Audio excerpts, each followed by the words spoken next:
Is everybody enjoying today? Yeah.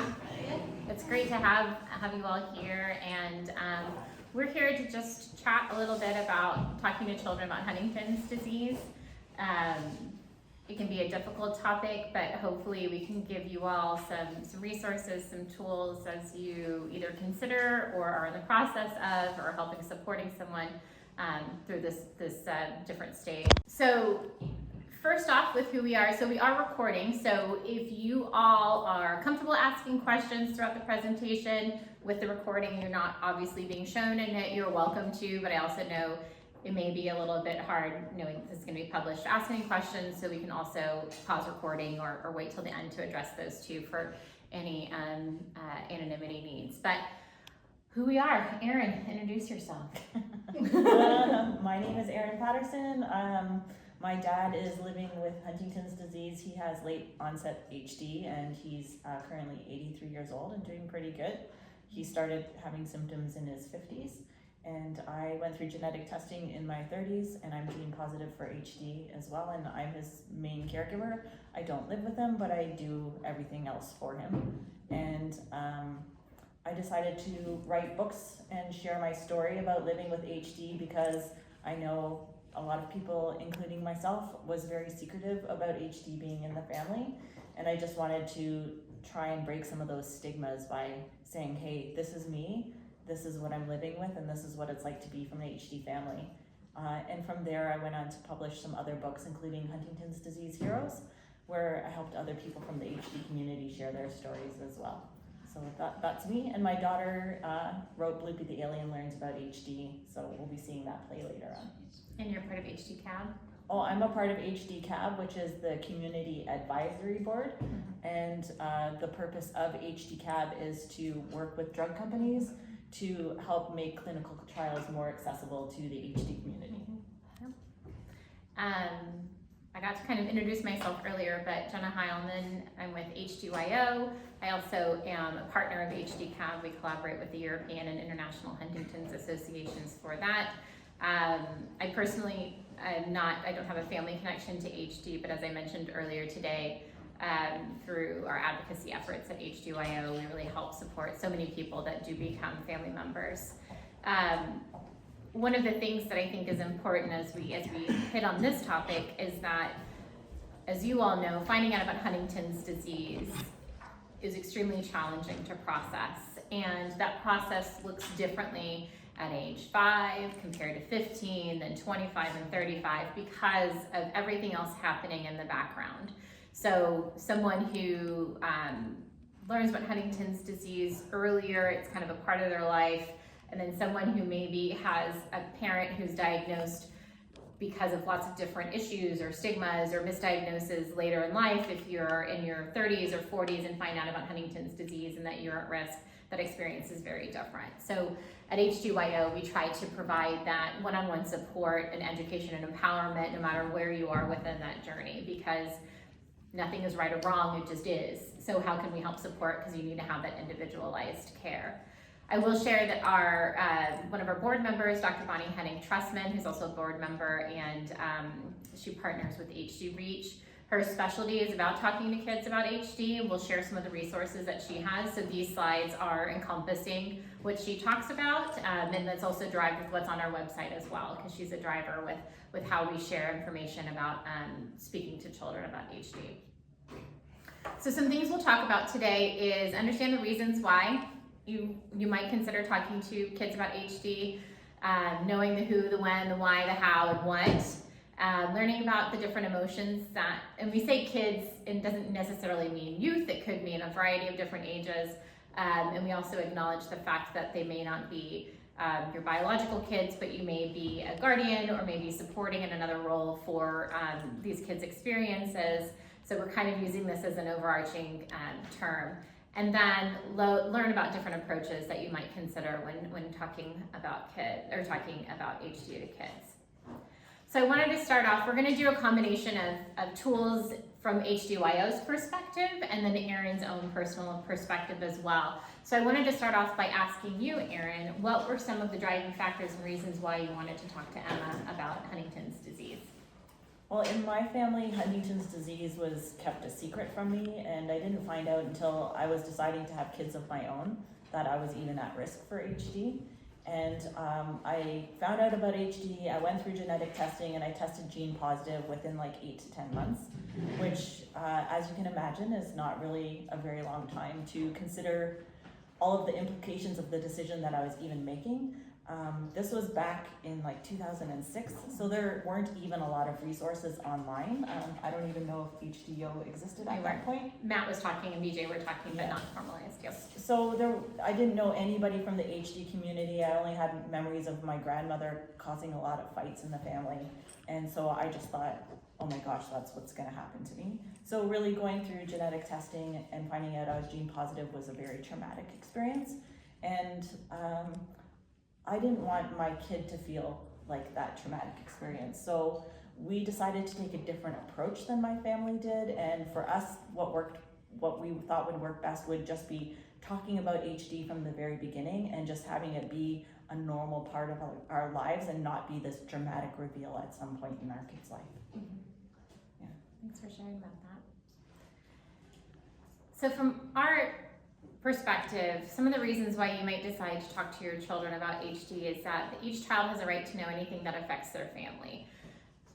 Oftentimes, kids are really perspective and know something's wrong. And what can happen is they can start to think that it's their fault. Is it something that they did? And it might be really underlying, and then it could, progress with time, but even they might, as they start to talk about HD, they might say, I thought something was going on, or this kind of makes sense now.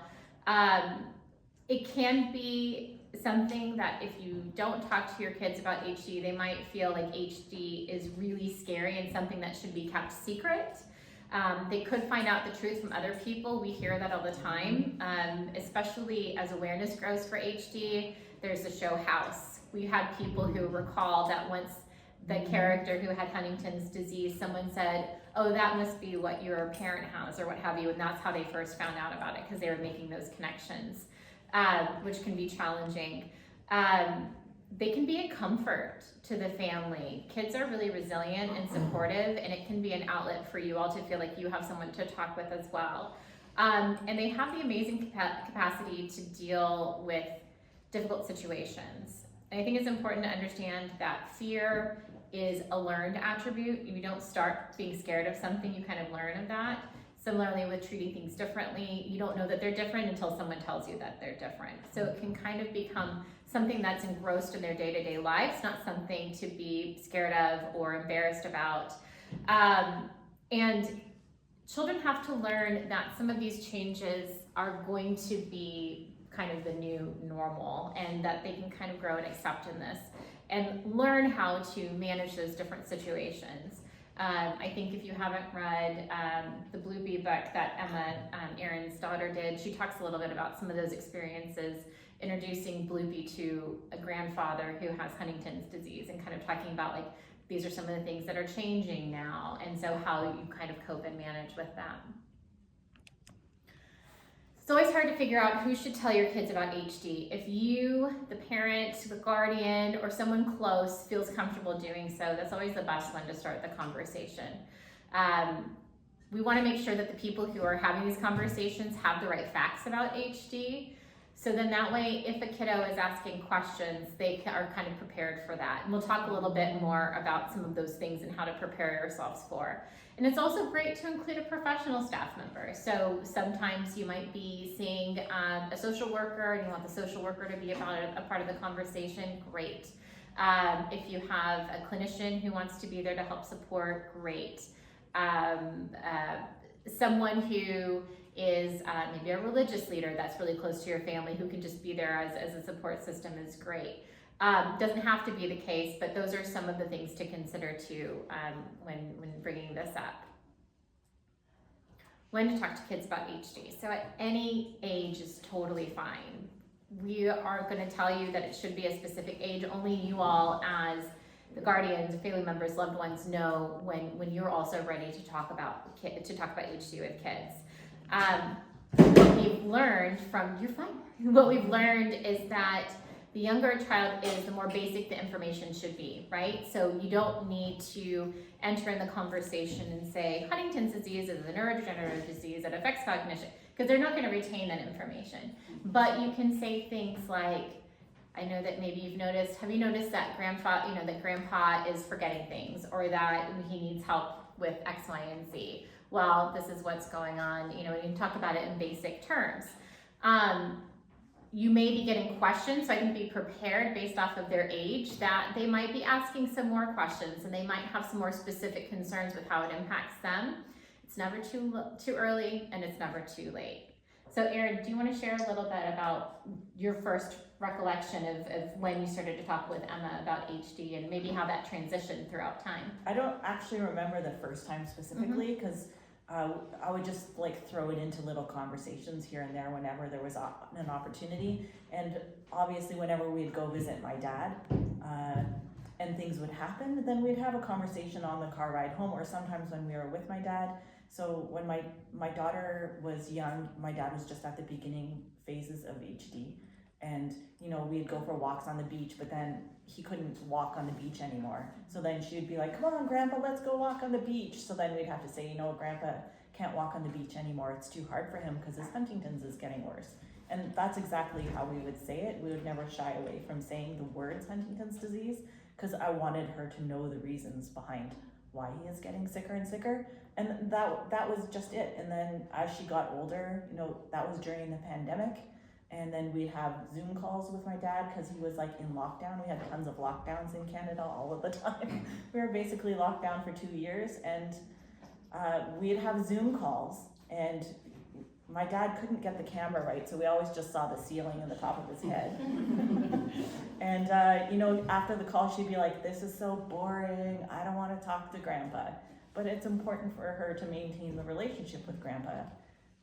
So we'd say, I know it's boring for you, but it's something that you have to do. And then, she'd say, but he doesn't even answer my questions. And then I'd say, I understand, but let's just give him more time next time. And maybe if you just give him time to answer your question, he'll be able to respond to you. So then every time we had a call, we'd coach her on it afterwards and say, hey, you did this really great, and let's work on this the next time. And then she was like only 7 or 8 during the pandemic, and she really took to it. And to the point that she started teaching her grandma about it too. And sometimes her grandma would be over visiting and we'd have calls. So it was just, everything was just, I always presented it in a way as like, it's not a big deal. This is just life. This is your grandpa, and this is what your grandpa's dealing with. And we need to treat him with respect and dignity in every interaction with him. Can you share a little bit about what it was like when she came to you and asked a very important question about HD? Yeah, so as open as I was about Grandpa, I wasn't open about me being gene positive. And I was terrified of telling her that because I didn't want her to think that of her mother, right? She was a smart kid, so I knew she'd put all the pieces together if I told her that I would have the same thing as Grandpa. But she just figured it out on her own. And one day I was in the kitchen and she walked up to me and she just looked at me and said, Mom, does anybody else in our family have Huntington's disease? And I said, oh, why do you ask? And she said, I just want to know. And I said, well, my uncle, he has it, but you've never met him before. And then she just went, and anybody else? And I said, well, in my head, I'm like, okay, this is the moment that I have to tell her about me. I don't lie to my kids, so this is it. So I said, yep, I'm going to get Huntington's disease one day too. I went through genetic testing, so I know that I'm going to get the same thing as Grandpa. And she just went, okay, and then went off to play in her room. And then later I asked her if she had any questions and why she was asking. She said, no, I just wanted to know. And I said, how did you figure it out? And she's like, oh, because you're always writing about it and you go to speak at these conferences, so I just figured it out. So yeah, kids are very perceptive and they're picking up on stuff even when we think they're not. Thank you for sharing. And we'll talk a little bit further down about some of the possible reactions and some ways to kind of go through all of that. One of the biggest questions we get is how should I tell as well? And I think it's really important to step back in any tough conversation to understand what are your own feelings and fears first. So if you talk about it and you haven't acknowledged and owned your nerves, then it's really easy to pass that forward with how you talk about it. So things like maybe journaling, what are some of the challenges that you see, some of the concerns, the fears that people have, or that people could have, I think is really helpful to get it out of your head first, because you don't want to accidentally place that on anybody that you're talking to about this. Final language that's comfortable for you. You don't have to say anything that puts you in a spot to where you're like, I don't know if this is right, this seems a little bit too technical. And it's also heartwarming and welcoming to be able to talk just normally about it rather than trying to make it sound a certain way or the other. And if you have children of multiple ages, it's totally fine to talk to them at different times. I would say close together, because you don't want a kiddo to be able to harnessing this information themselves and kind of holding on to that. But if you have someone who's 3 and 16, that's a very different age group to talk to about. They might have different questions. Practicing what you're going to say is really important, and do it in a place that you feel comfortable, that you all feel comfortable, and that it's your home. I know you talked about being at the beach and going on walks and just kind of talking about it to kind of disarm the situation. I think sitting in, depending on your situation, I could find it intimidating if you're in an office setting, right? Talking about it. So like if you're in the clinic talking about it, how comfortable are you? How comfortable is the child or the young person? So kind of take those things into consideration. And I think it's important to understand that your kids will react differently, and we'll talk a little bit about that. You might have people who are like Emma, who are like, yeah, that's fine, and then they come back and they ask more questions. Or you may have someone who's like, I want to know everything right now, or someone who kind of shies away. So be prepared that people will have their own initial reactions, and that's totally fine. But don't be alarmed by that, because everybody has their own way of coping. So we want to tell information that they can understand. So again, you don't want to just have word vomit about everything about Huntington's disease, because processing is a really important thing. So stopping, letting them ask questions, listening to their concerns. They're gonna ask like, how do you feel? Are you scared? Those kinds of things, and be honest about it, and be prepared to do a little bit at a time. And it's important to understand that there's a lot of hope. There's a lot of hope in this community, and it's not false hope. It's saying that we're a family unit, we are together. You can always count on us. There are resources. Those kinds of things are really hopeful sentiments and statements. And it's important that they understand that this doesn't change their family, that this is who they are together. So again, it's really important to get your own fears out, so you don't accidentally share a message that maybe is unintentionally is alarming to the young person. Again, gradually sharing information. This is a repeat of the last one, so we're just going to pretend like that didn't happen. When they ask questions, just answer simply. You can ask them to kind of clarify things. You know, you talked about this. What does this mean to you? How are you feeling about this? How would you talk to a friend about this? If they're saying things that aren't true, it's fine to correct them, because you don't want them to leave that conversation hearing and believing something that's not factual. Talk about if they're worried, like for nonverbal cues that they've had enough. If people are kind of slumping around or spacing out or kind of retreating, it's fine to take a break or just take a pause and say, how are you feeling? Do you need a break? What's going on? And then let them know that you can continue to have this discussion at another time as well. So the don'ts. This is important. It's the best of intention for every parent is trying to kind of appease the situation, but if you lie about it, they will find out eventually. Don't overburden them with a lot of medical detail. You can just say, like, did that answer your question? Or maybe even invite them to a clinical appointment if that's helpful. It does happen where young people will be direct caregivers and do need to have some of that medical information regarding like what they can expect and how they need to help as caregivers. That's a little bit different, but if that's part of the first conversation, that might be overburdensome or over worrying. So just kind of pick and choose when you talk about that piece of it. Don't make promises that you can't keep. Don't be afraid to say that I don't know the answer. That's totally fine. And then you can help lean on your support system to find the answer through HD associations, through social workers, clinicians, whomever are part of your team.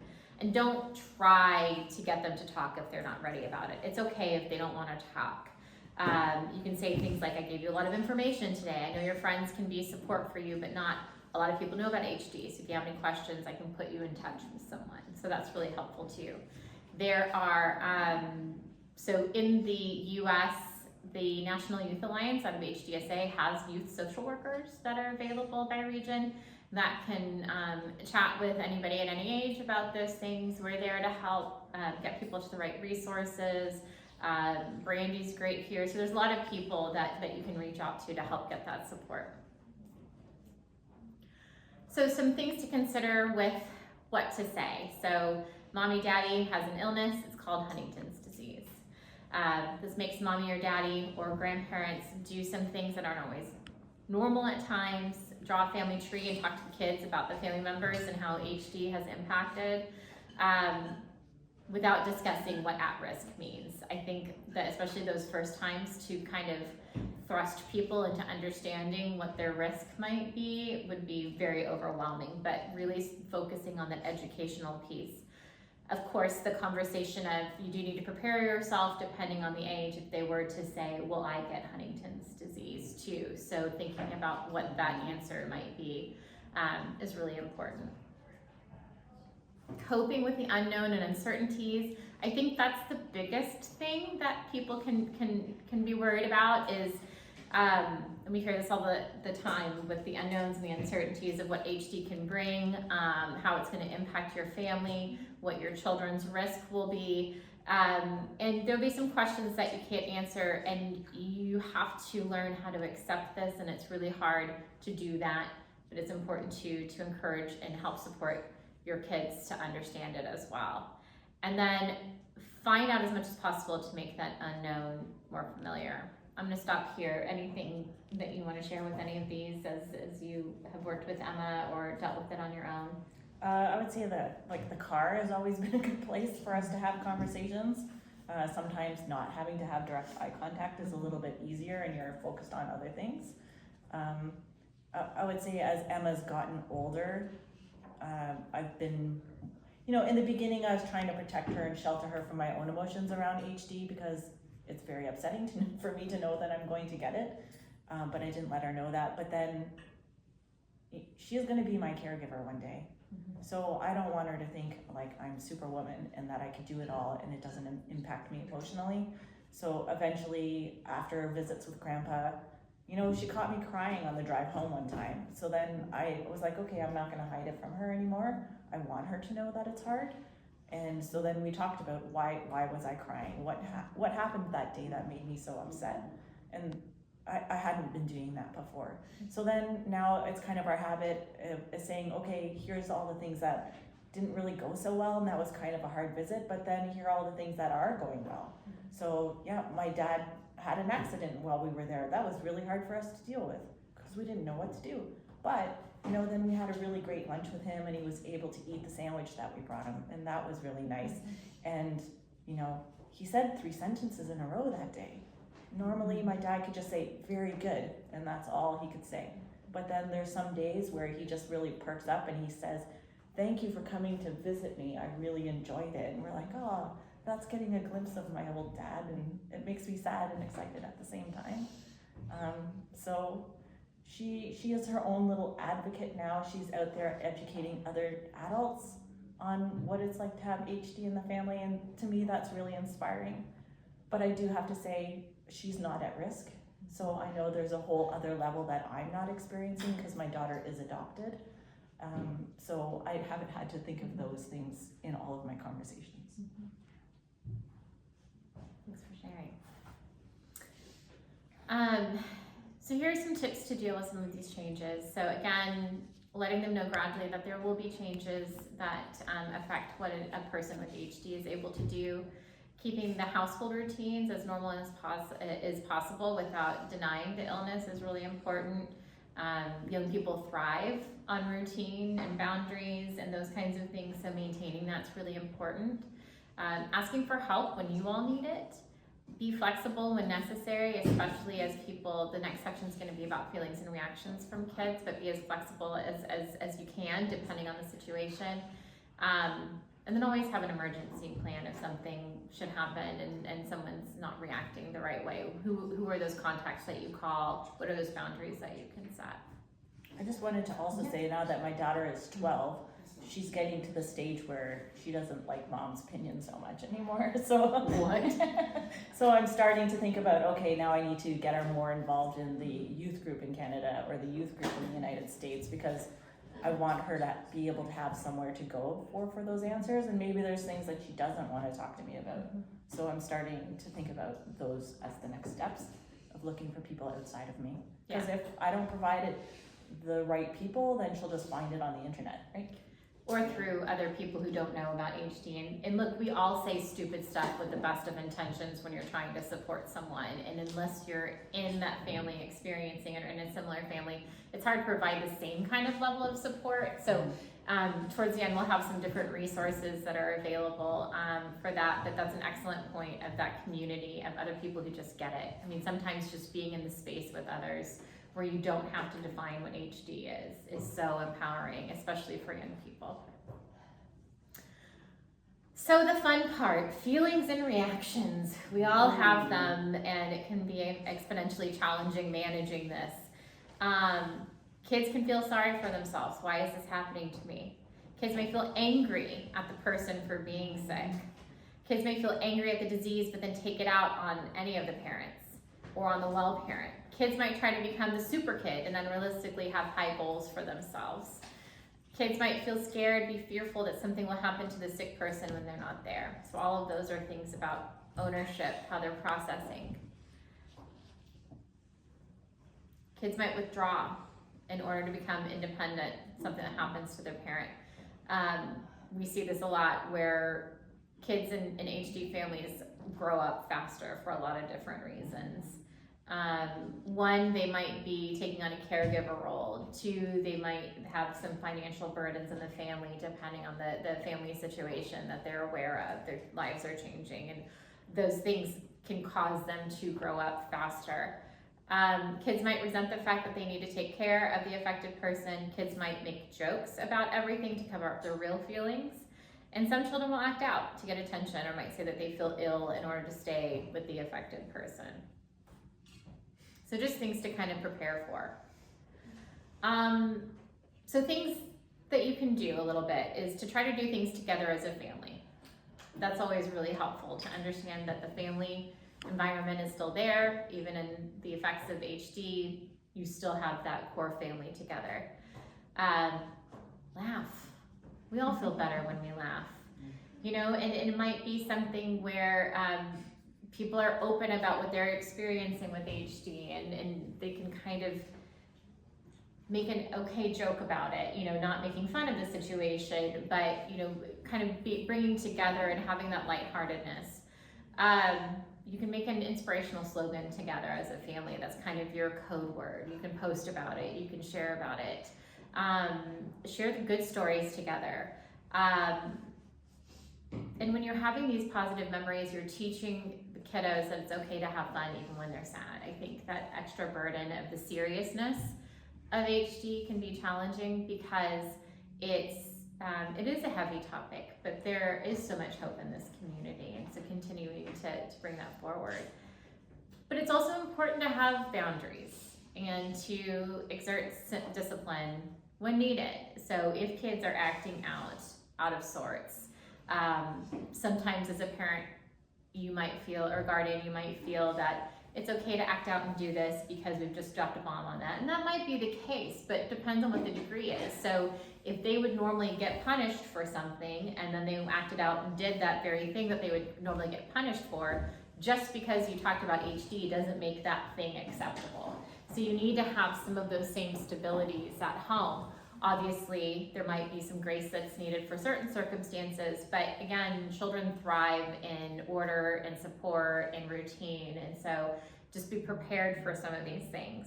And again, utilize the community around you. So who are your support systems? How can they help support you as you're going through this is really important. But ultimately, children can grow and learn while facing these difficulties. They may become more self-confident and independent. They might become more responsible. They may become more sensitive to others' needs, that level of empathy, and they might grow in their ability to understand and love another person, even if that person is difficult or different.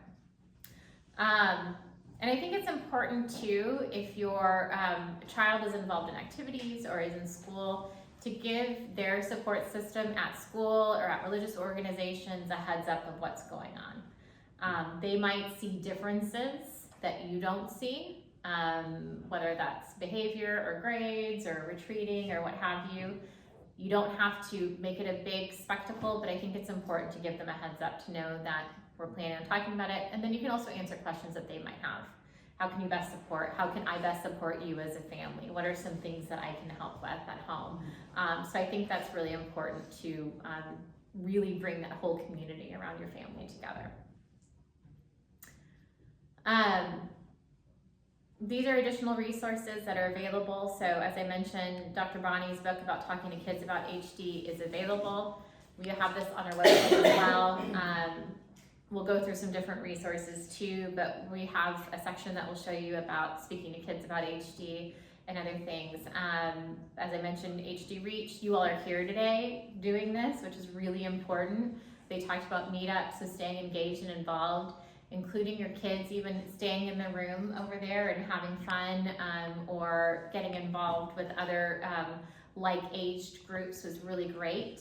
HDYO every other year has been hosting a camp for people. Right now it's been between 18 and 25. We've gone earlier beforehand. But that's a great way to just be immersed for several days with other people in similar situations. HDSA again has the Youth Social Workers, the National Youth Alliance. They also will host some education days and youth retreats, and they have the NYA Day as a part of their convention in June. And then Help for HD has Hype Days and the Symposium, where you'll see a lot of different ages being brought together. And we're usually at most of these events because we want to help support, because while we're this global entity that brings the community together in different ways, we want to be there on boots on the ground to help support as well. So some of the resources for you, we have a parents and family section on our website.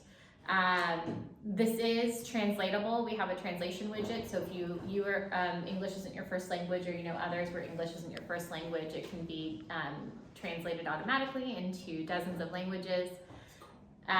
This is what the parents and family page looks like. So we have the different top tips about talking to children. We have conversation starters that are age appropriate, support for you all. There's also, down here in the bottom right of that grid is HDYO Land. That is an interactive learning game that's really derived for like little kids to kind of start to learn about HD.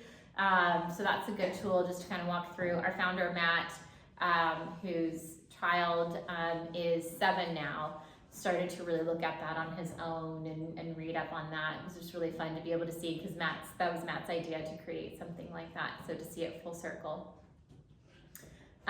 We have a parent support space on Facebook that you can ask to join, and that's a great forum just to kind of ask people for their perspective, get real tips. And then we also have resources for them. So we have things broken out into kids, teens, and young adults. So they have different topics for each of those sections that are age appropriate. So we're not, like for example, we're not going to talk about family planning in the kids section. We talk about that in the young adult section. But we have things like underneath the microscope. So we talk about the genetics of it. We talk about what does it feel like to have HD, told from the perspective of different people. So that kind of helps understand them, kind of what that process looks like, the impacts. The teen section, we start to get into some of the more deeper topics like bullying, coping, grief and loss, some of the things that they might be feeling. So even though you might not be in this age demographic, it might be helpful for you to read some of these articles as well, so you can start to talk about this or start to bring things up or help educate your teachers or principals on some of the experiences. And then young adults, we get a little bit more deeper into some of those future planning things as well. We also have a youth hangout on Facebook. We moderate that, but we let the conversation happen, but we will help make sure that it is appropriate, and you have to be approved to post and all of that good stuff. We also have, in partnership with the NYA, the Youth Mentorship and Mentee Program. So this is a really great program that was designed in Canada, and we stole it. No, we borrowed it, and we learned from them. What it is that we have young people who are maybe more veteran in the community, not necessarily older, but veteran where they have experienced it, they feel comfortable serving as a mentor, and they go through training.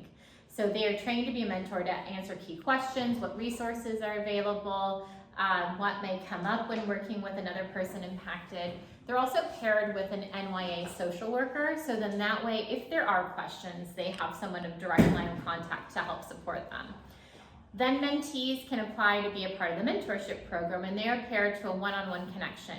It's very similar to Big Brothers, Big Sisters, except it is not based off of age. It's based off of like circumstances or what the mentee needs to know more about. We have some mentees who are a part of it for a very short part of their life.